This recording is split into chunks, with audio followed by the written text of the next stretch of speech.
네, 시사인의 김은지 기자 모셨습니다. 어서 오세요. 네, 안녕하세요. 오마이뉴스의 곽우신 기자 모셨습니다. 어서 오세요. 네, 안녕하세요.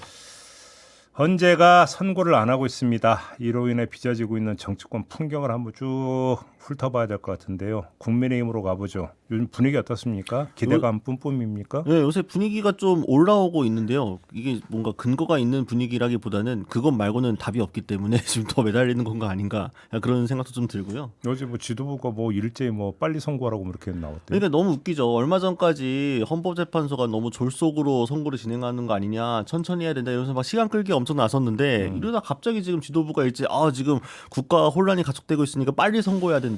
야당도 요구하고 있으니까 헌재도 신속하게 지금 이야기해달라고 갑자기 태세를 전환을 했습니다. 예. 이 태세 전환의 배경은 결국 일종의 뭐 자신감이면 자신감, 아니면 기대감이면 기대감, 약간 뭐 이제 동아줄 내려온 같은 거 끈을 붙잡고 있는 것으로 보이는데요. 결국 국민의힘이 계속해서 헌법재판소한테 시간을 미뤄달라, 좀 천천히 해야 된다라고 얘기했던 거는 이재명 대표의 공직선거법 2심 선고 이 기준에 맞춰준 거였는데 2심 선고가 본인들의 예상과는 정반대로 무죄로 나와버렸고 더 이상 뭔가 이재명 대표의 사법 리스크를 물고 늘어지면서 이 판세를 끌고 갈 만한 게 없어지다 보니까 그러면 더 이상 헌법재판소에 뭐 기대할 게 없겠구나가 싶었기 때문에, 그러니까 원래 시나리오는 붕괴가 된 거고요. 헌재가 지금 이렇게 계속 미뤄져 왔던 거는 결국 내부적으로 5대3 뭐 대들하게 걸린 거라는 게 진짜 서문이 사실인 게 아니냐. 결국 이대로 선고가 나오면, 지금 상의 선고가 나오면 기각이 나올 수 있겠다라는 이제 회로가 돌아가게 된 거죠.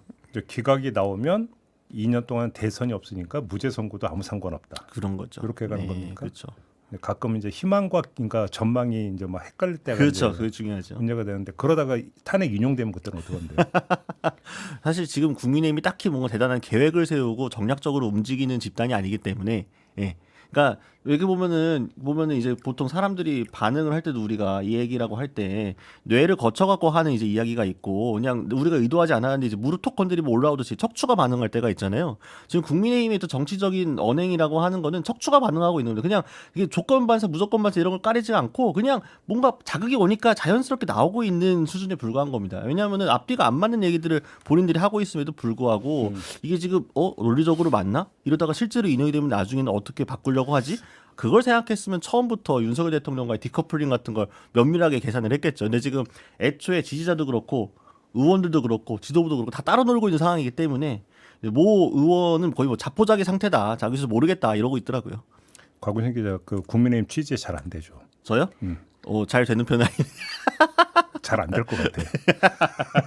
오늘 또 발언이 세다 뭐 이런 그러니까. 이야기를 들려서 하신 그래도 것 이 시선 같은데. 집중 같은 이런 어떤 이 공신력 있는 유튜브에 나오기 때문에 가끔 이제 그걸로 밀어붙일 때가 있습니다. 그래요? 그러면 좀 통합니까? 그럼요. 막 더 안 될 것 같은데. 무시하진 않습니다. 네. 그래요?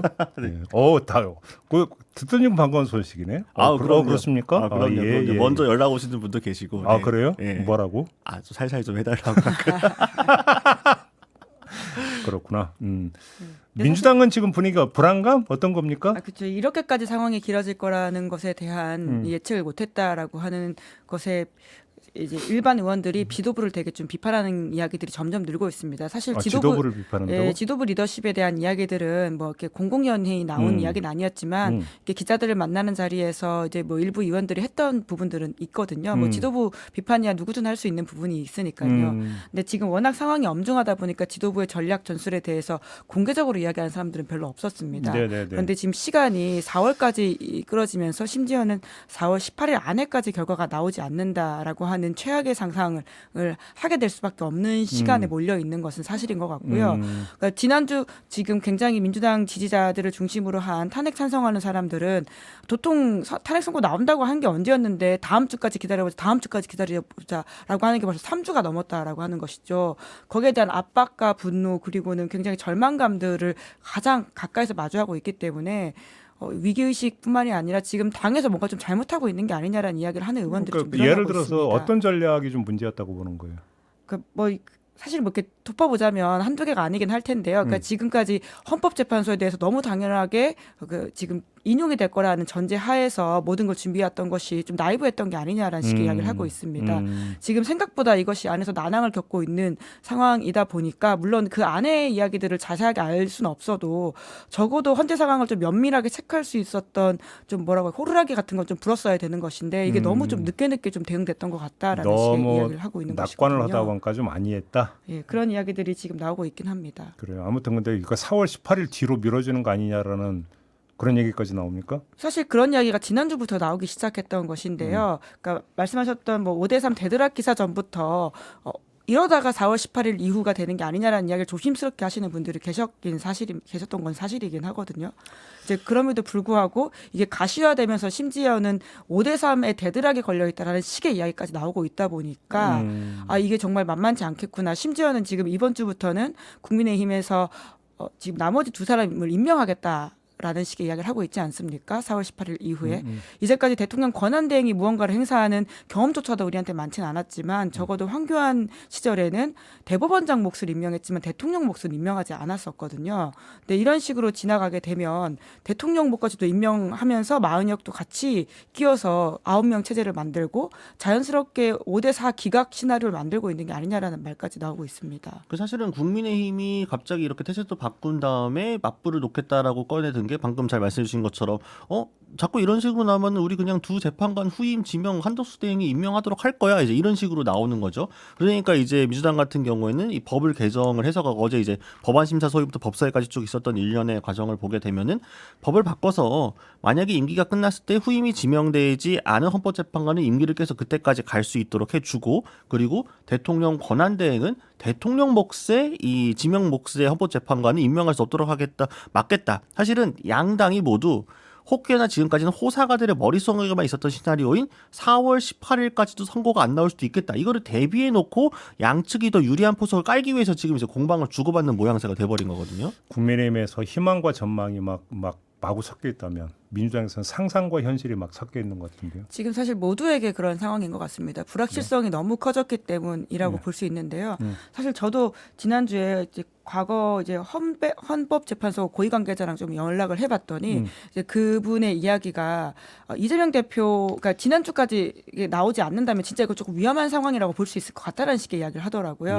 그러니까 모든 명분을 다 제거해줬다. 이제 소위 말해서 졸속 논란이라고 하는 것도 한덕수보다 먼저 해서는 안 된다라고 하는 것도 그리고 심지어는 이재명보다 먼저 해서는 안 된다는 것도 이 모든 것들을 다 제거해줬음에도 불구하고 선고일이 나오지 않는다고 하는 것은 그러니까요. 어떤 내용인지 모르겠지만 분명히 안에서 진통이 강하게 있는 것이고 그리고 헌재 판결이라고 하는 것 자체가 단 한 명이라도 이게 나는 아직 시간이 더 필요하다라고 할 경우에는 이게 강하게 밀어붙여서 판결을 갈 수 없는 구조라는 거예요. 근데 그러한 우려들이 정말 전직 관계자 입에서 나오다 보니까 이거 만만하게 보기 어렵겠구나라는 생각이 들긴 합니다. 그래도 너무 그 과도하게 불안감 네, 뭐 아니, 조장하지 말고. 예.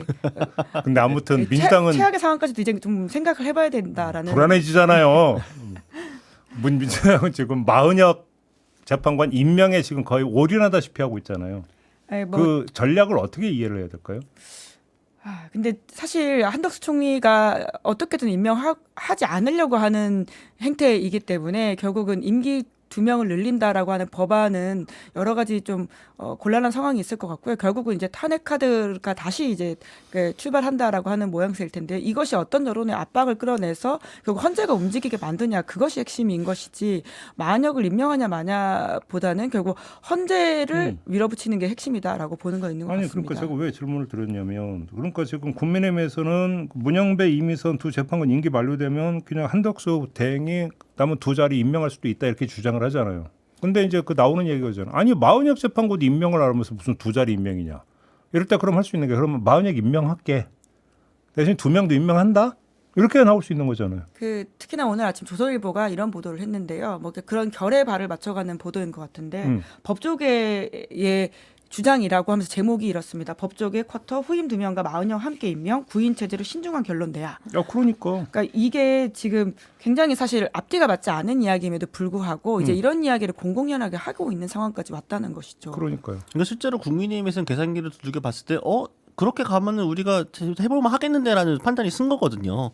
그러다 보니까 그러면은 지금 구성과 같은 경우에 국민의힘도 마은혁 후보자가 들어오면 절대 안 된다고 결사 반대한다고 하는 것도 결국에는 지금 5대 3으로 걸려 있는데 마은혁 후보자가 들어와서 6대 3이 되어 버릴까봐 그 가능성을 차단하기 위해서 이제 뭐 되도 않는 핑계를 대면서 지금 안 된다고 지금 발목을 잡고 있는 거고 만약에 한덕수 대행이 말 그대로 그 두 재판관 임기 끝났으니까 마은혁 후보자와 같이 3명을 한꺼번에 임명을 할게라고 하게 되면은 지금 계산기로 해봤을 때 그럼 어차피 그대로 판결 내리게 되면은 기각이네. 하게 되니까 이제 사실은 마치 선심 쓰듯이 당연히 헌법상으로 해야 되는 거고 위헌이라고 나왔음에도 불구하고 그 의무를 이제 약간 무슨 바터의 대상으로 삼아가지고 끌고 가는 거잖아요. 그러니까 결과적으로 보았을 때 지금 국민의힘도 그렇고 여권이라는 세력이 지금 자신들의 정치적인 좀 보이에 여기에만 좀 너무 신경을 쓰고 기본적으로 민주주의 국가에서 지켜야 될 것들을 좀 안 지키고 있는 게 아닌가 생각이 듭니다. 알겠습니다. 아무튼 민주당은 지금 오늘까지 임명하라고 지금 딱 시한 통보를 한 거잖아요. 네. 근데 임명할 기미는 안 보이는 거잖아요.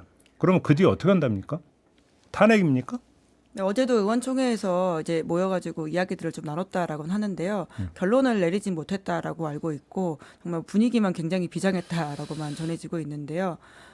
아니 근데 자꾸 이제 보면은 언제까지 이제 계속 시한을 정하잖아요. 네. 민주당에서 나오는 메시지를 보면 언제까지 해라라고 딱 계속 데드라인을 정하거든요. 이게 과연 효율적인 전략 구사일까요? 어떻게 평가하십니까? 근데 이게 나중에 만약 법적 쟁점으로 들어간다고 했을 때는 시한을 정해두는 게 조금 더 유리할 수 있긴 합니다. 왜냐하면은 직무유기죄라는 거는 그 순간에 내가 부작위를 했다고 성립하는 게 아니라 특정한 기간 동안 명백하게 부작위 의사를 밝혀짐으로써 이제 그게 확인이 되는 성립이 되는 범죄인 거고 지금 이번에도 한덕수 대행 심판 가를 보게 되면은 뭐 위헌 행위인 거에 대해서 어쨌든 다수 의견으로 나왔습니다만 그 즉시 바로 이제 안 한 거에 대해서 이거를 언제까지 얼마나 책임을 물을 수 있냐 이 부분이 갈렸던 거잖아요. 근데 한덕수 대행이 위헌이라고 그러니까 마은혁 후보자를 임명하지 않는 것이 위헌이라고 결과가 나왔음에도 불구하고 상당한 기간 동안 그리고 야권에서 언제까지 해달라고 여러 차례 요구했음에도 불구하고 여기에 응하지 않았다면 그것은 명백하게 부작위의 의사가 있다고 보고 헌법상 의무를 방기 혹은 하지 않을 의사를 보인 것이다. 이렇게 해석할 수 있기 때문에 근데 그 해석은 무조건 탄핵을 전제로 하는 해석인 거죠. 그렇죠. 네. 그렇잖아요. 네. 그래서 헌법재판소로 갔을 때 그 탄핵 인용을 끌어내기 위한 전략이라는 걸 딱 전제하고 지금 하는 얘기고.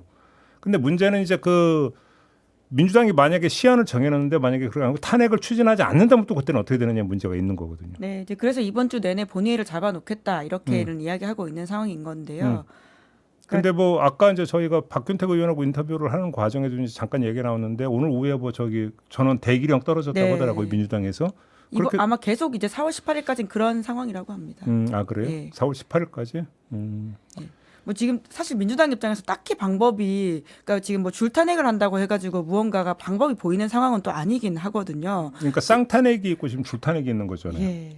그죠? 네. 쌍탄핵은 한덕수, 최상목 두 사람을 탄핵하는 거고 줄탄핵은 하고 또 그러면 그 다음에 이제 그 다음 순위는 이주호 부총리인데 이주호 부총리도 안 하면 탄핵 또 그 다음 탄핵 이렇게 줄줄이 가겠다라는 거고 이런 거죠. 네, 뭐 그래서 이제 일각에서는 김문수 장관에서 멈추는 게 아니냐 뭐 이런 식의 이야기까지도 나오고 있는 상황인 건데요. 왜 거기서 멈춰요?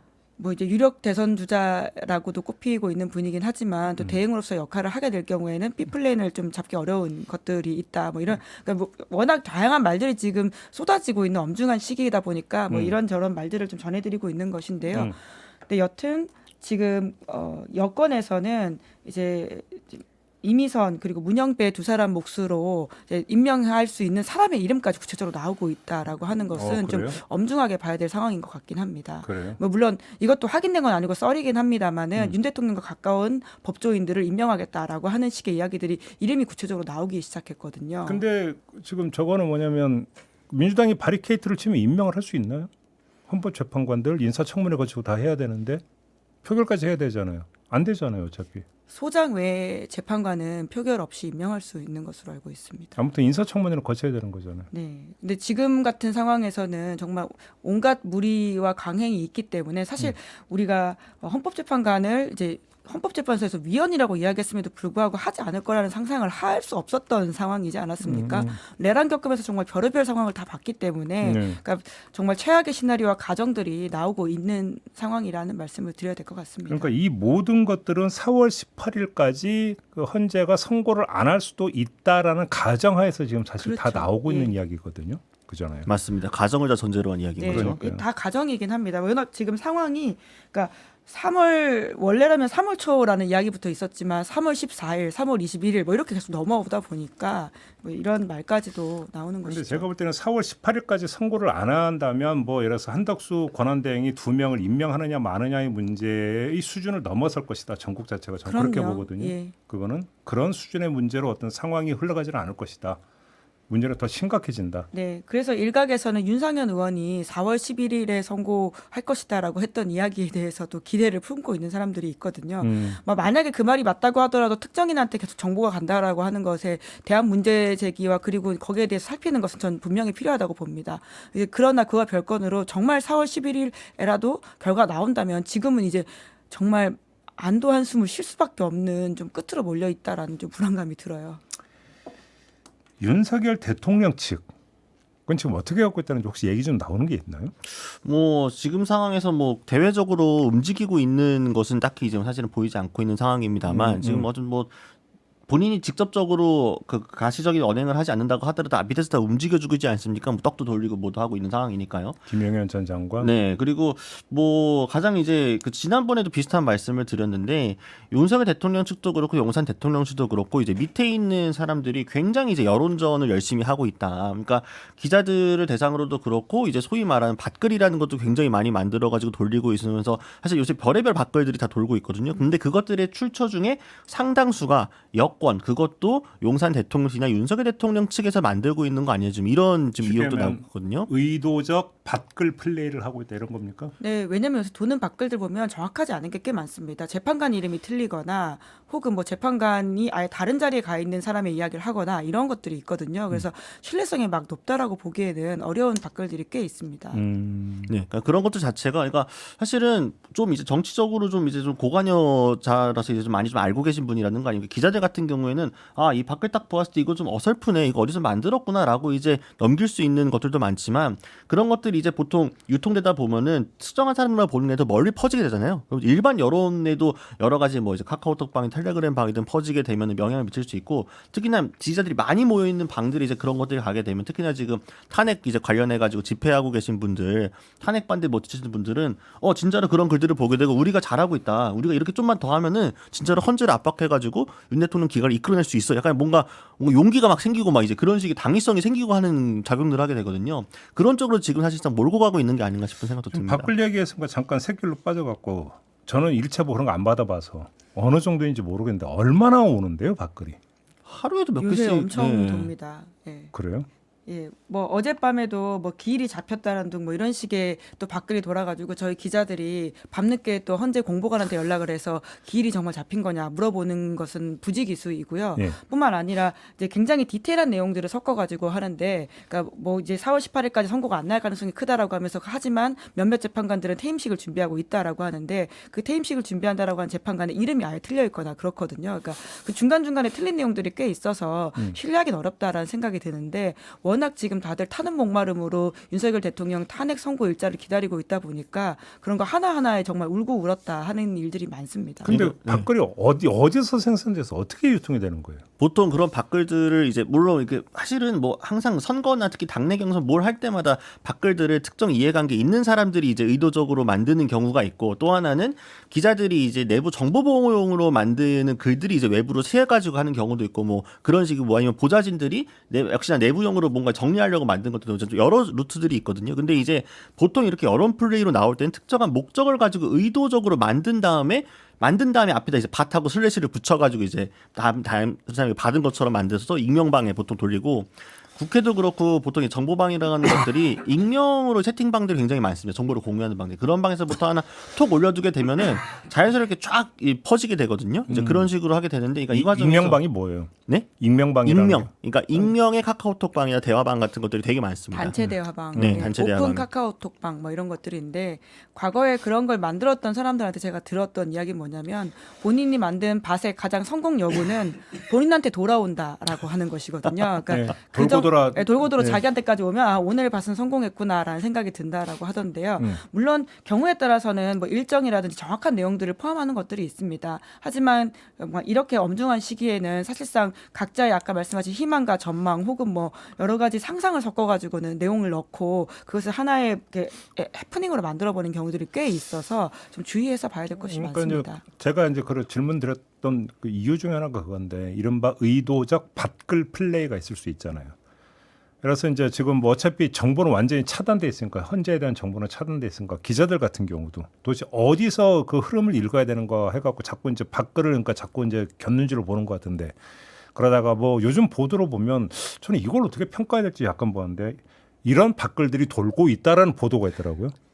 이게 옳은 보도인지도 저는 솔직히 좀 그 고개를 갸우뚱하는데 그렇죠. 네. 그런데 만약에 의도적으로 밭글 플레이하는 사람 입장에서는 먹힌 거잖아요. 그렇죠. 결과적으로. 그렇죠. 네, 그렇게 인용해주면 얼마나 좋습니까? 그러니까요. 네. 근데 이렇게 무분별하게 인용 보도해도 되냐고 제 얘기는. 그렇죠. 저는 그래서 그게 밭글은 밭글인 이유가 있습니다. 이제 기자들 같은 경우에도 그걸 이제 참고용으로만 보고 사실은 저희도 봤을 때 저 같은 경우는 용산이 급하구나. 윤석열 대통령 측이 되게 요새 많이 쫄리나 보다. 보통 이런 식으로 생각은 많이 하는데 그걸 이제 말 그대로 수면 아래에서 이제 탐지용으로 저에서 두고 큰 신뢰도 없이 둬야 되는 건데 막 여기 갑자기 워낙 소스가 없으니까 요새 이런 얘기가 돌고 있더니 이거 뭐가 있는 거 아니야라고 해가지고 막 기사까지 싣고 하는 건 저도 사실 좀 문제라고 생각을 하고요. 특히나 이게 제가 최근에 겪었던 본 가장 이제 좀 해프닝이 뭐였냐면은 제가 최근에 받았던 밭글 중에 하나가 뭐였냐면 이제 김복형 그 재판관이 미용실에서 이제 파마 머리를 하고 왔는데 그거에 대해서 정계선 재판관이 이제 직무유기하고 있는 건 왜 파마할 시간이 어딨냐는 식으로 고성을 내죠. 그것 때문에 재판관들끼리 싸우면서 평의가 길어졌다 뭐 이런 식의 좀 이상하잖아요. 그렇죠? 고성이 흘러나왔다는 보도는 있었잖아요. 네. 그 고성의 내용이 이거였다라는 거예요? 그 고성에서 뭐 정영식 재판관이 제발 싸우지 말라고 뭐 오열을 했다는 등 뭐 문영대 소장이 뭐 방관을 했다는 등 그 밭글이 보면은 웃기고 재밌고 하는 시기였는데 이게 뭐였냐면은 제 아는 이제 그 SNS 친구분이 실제로 본인이 만든 우스갯소리로 만든 거예요. 하도 평의가 안 나오니까 안에 이런 거 하느냐고. 곽 기자가 아는 사람이 네. 상상력을 동원해가지고 만든 건데 그게 실제로 어떻게 유통이 되다 보니까 그 익명방에 돌기 시작하면서 뭔가 진짜 신뢰도가 있는 소스인 것처럼 돌아서 다시 본인에게 돌아온 거죠. 그러니까 이분이 굉장히 당황해가지고 이거 내가 그냥 만든 건데 이게 이렇게 돌면 어떡하느냐라고 본인이 SNS에 다시 해명하면서 이야기까지 나왔거든요. 그 정도로 지금 전혀 출처도 알 수 없고 신뢰도가 없는 것 정보들이 난무하고 있는 상황이다. 이거 좀 알고 계시면 좋겠습니다. 그러니까요. 네. 그러니까 이게 저는 이거 좀 경계를 해야 되는 게 2012년 대선 때로 제가 기억을 하는데 이른바 그 단톡방들에 지금 우리 쪽 후보가 밀리고 있다 투표율이 낮아서 뭐 이런 것들을 쫙 풀어버리면서 오히려 어떤 지지자를 대거 동원을 했던 네. 그 얘기 들으신 적 있죠? 이렇게 되면서 단톡방 자체가 하나의 어떤 그 대중 동원이라든지 이런 어떤 통로로 활용이 되는 그다음에 어떤 그 특정 정보로 해서 여론을 몰아가는 어떤 통로로 활용되는 측면들이 있거든요. 전에는 언론 플레이라고 다들 그랬는데 이제 언론 플레이 수준을 넘어서 밭글 플레이가 이루어지는 거잖아요. 이거는 좀 경계할 필요가 있다. 이런 말씀을 좀 함께 좀 드려야 될 것 같고. 그 말씀처럼 이제 사실 기자들은 그러니까 최초의 소스를 확인하는 용어로 쓰고 그런 다음에 거기에서 만약에 취재할 게 있다면 확인을 하긴 합니다. 아까도 말씀드렸지만 이제 헌재 선고일이 잡혔다 뭐 이런 식의 밭이 돌면 바로 연락을 해서 확인을 하고 그게 아니다라고 하는 것들을 또 알리기도 하거든요. 그러니까 무시를 하고 물론 그런 보도도 있죠. 뭐 지금 뭐 밭글에 이런 게 돌고 있는데 헌재로 확인한 결과 아니었다. 예. 네. 또 그게 요새는 그게 하나의 정보성이 되다 보니까 또 확인을 하는 게 중요한 작업이 되는데 이걸 확인해서 아니라고 보도하는 거예요. 참 이 현상을 어떻게 넘어가고요. 결국은, 빠른 파면이 돼야지 이 아유, 해프닝이 좀 사라질 것 같습니다. 사실 이제 너무 늦었죠. 빠른 파면이란 말도 좀 민망한 상황이기도 하고요. 그러니까요. 그러니까 예를 들어서 그 헌재 선고 이후에 각 당은 어떤 전략을 세우고 있습니까라는 질문이 성립이 안 되네. 그러니까 지금 이 지금 다 상황에서는? 모두 목 빼면서 선고만 기다리고 있는 그러니까. 상황인 것인데요. 어디로 어떻게 나올지 모르니까 뭐 이런 선고가 나오면 이렇게 대응하고 뭐 앞으로 어떻게 하겠다 이런 게 지금 없는 거잖아요, 거의. 근데 국민의힘은 사실은 요 최근에 요 몇 주를 제외하고 그 전까지는 사실 내부적으로도 인용이 될 거라고 생각을 하고 거기에 맞춰가지고 조기 대선 플랜을 짜고 있던 건 맞습니다. 그렇기 때문에 네, 뭐 보도도 좀 나왔죠. 네. 그러니까 인용일 때 어떻게 하고 기각일 때 어떻게 하는. 근데 지금 요새 갑자기 막 요새 진짜 기각되면 이런 거 아니야? 이제 막 꿈틀꿈틀 하고 있어서 그런 거긴 한데 아마 아마 뭐 국민의힘 같은 경우는 자연스럽게 이제 대선 경선 모드로 들어가게 되면서 정리를 해야 될 건데 저희가 계속 말씀드렸던 것처럼 원래대로라면은 계획대로라면은 순차적으로 이제 윤석열 대통령과 디커플링이 잘 되어가지고 데미지를 최소화하면서 대선을 치른다 이 전략으로 가야 되는데 지금 워낙 깊숙하게 지금 커플링이 오히려 더 강화되는 모양새가 돼버리게 되면서 네. 지금 이렇게 수많은 의원들이 뭐 탄핵과 관련해가지고 뭐 헌법재판소에서 릴레이 시위도 하고 뭐 탄원서도 쓰고 한 상황에서 이게 디커플링이 되겠습니까? 결국 대선 경선에서 같이 윤석열 대통령과 굴러떨어질 수 있다. 이 부분에 대해서는 지도부가 많이 고민을 하는 것으로 들리고 있습니다. 그러니까 대선 경선이 그러니까 파면이 되기만 하면 모두가 바뀌는 것은 분명할 겁니다. 그런데 지금 이제 워낙 이 상황이 좀 지지부진한데다가 그리고는 만에 하나의 가능성에 대해서 지금 뭐 희망을 가지는 사람들이 생기기 시작했잖아요. 그러다 보니까 목소리를 크게 내고 있지 않은 하지만 조용히 뭐 대통령 탄원서나 이런 데 이름을 쓰신 분들이 계세요. 국민의힘 의원들 중에서도요. 그런 사람들이 뭔가 목소리를 낼 공간이 지금 전혀 없는 상황인 것이고요. 그리고 정말 그 강성 지지자들한테서 오는 압박이 상상 이상이라는 호소들을 하고 있습니다. 이제 그러다 보니 가까운 주변에 오래 정치를 했던 사람들조차도 아니 여기에 윤 대통령 보호하는데 혹은 뭐 살리는데 목소리 같이 내야 되는 게 아니냐라는 식의 압박들이 크다고 하고요. 계속 이게 장기화되다 보니까 다들 그 안에서 사실 계엄이 틀렸다. 그리고 대통령은 결국 탄핵될 수밖에 없다라고 생각하는 국민의힘 의원들조차도 그냥 굉장히 침묵의 시간 혹은 뭐 약간 방조 혹은 뭐 동조하는 상황으로 가고 있는 것인 거죠. 혹시 이재명 대표 무죄 선고 이후에 국민의힘에서 뭔가 예를 들어서 기류내는 게 좀 달라진다 이런 게 있습니까? 예를 들어서 박정훈 의원 같은 경우는 어제 뭐 우리의 주적은 이재명이다.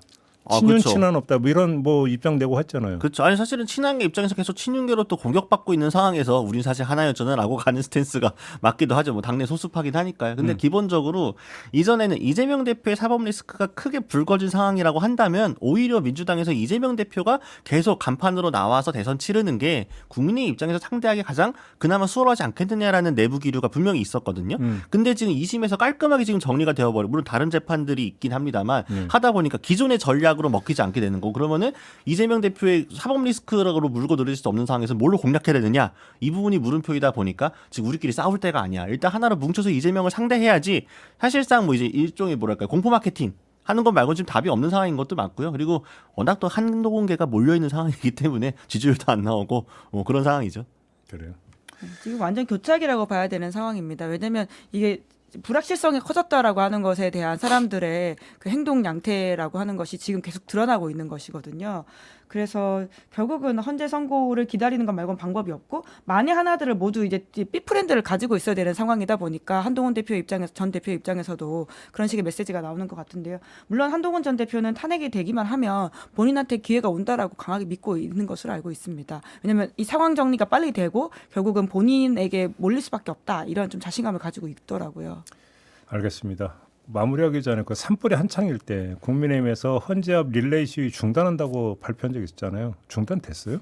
잠깐 멈췄는데 또 다시 시작합니까? 뭐 보니까 어제도 좀 헌법재판소 앞에서 또 이제 기자회견도 윤상현 의원이랑 조배수 의원 등이랑 하고 한 거 보게 되면은 당분간 다시 또 근데 약간 기조가 바뀌어서 빨리 선고하라가 돼가지고 갑자기 신속 선고로 구호가 바뀌었더라고요. 네. 그래요? 뭐 심지어 어제 권영세 비대위원장 같은 경우에는 이제 계엄을 약간 옹호하는 듯한 메시지를 내면서 비대위원장이 처음 됐을 때 사과 메시지가 다 퇴색된 게 아니냐라는 식의 지적까지 나오고 있거든요.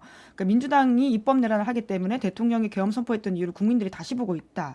그리고 국민들 중에서는 대통령 직무복귀해야 된다는 생각이 늘고 있다. 뭐 이런 식의 주장을 하면서 정말 좀 기류가 이상하게 바뀌는 부분들이 있어 보이긴 하는데요.